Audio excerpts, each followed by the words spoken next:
আজ করব পটল চিংড়ি। তো পটলটাকে আমি এরকমভাবে কেটে নিয়েছি, সেই সাথে আলুটাকেও এরকম ডুমো করে কেটেছি। সেই সাথে নিয়েছি খানিকটা চিংড়ি মাছ, অল্প একটু চিংড়ি মাছ ছিল, সেটাকেও নিয়ে নিয়েছি।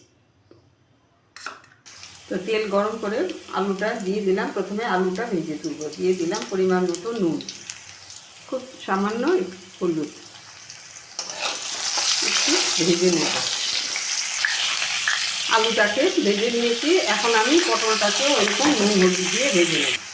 আলু পটলটাকে ভেজে তুলে নিয়েছি। এখন ওই তেলের মধ্যেই আমি নুন আর হলুদ দিয়ে চিংড়ি মাছটাকেও ভেজে তুলে নেব। এখন ফোড়ন দেব। দিলাম দুটো তেজপাতা,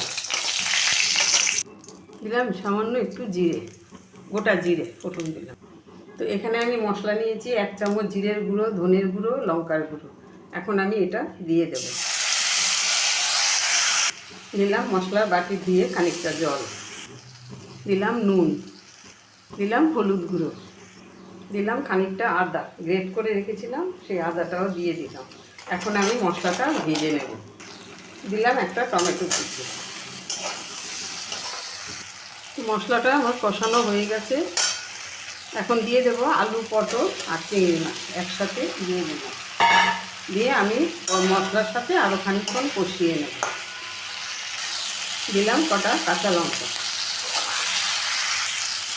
কষানো হয়ে গেছে, এখন দিয়ে দেবো পরিমাণ মতো জল।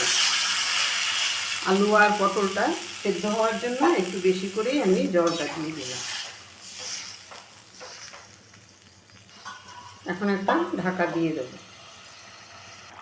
তো আলু পটল সবই সুসিদ্ধ হয়ে গেছে। এখন আমি দিয়ে দিলাম খানিকটা গরম মশলার গুঁড়ো, দিয়ে ভালো করে মিশিয়ে নেব।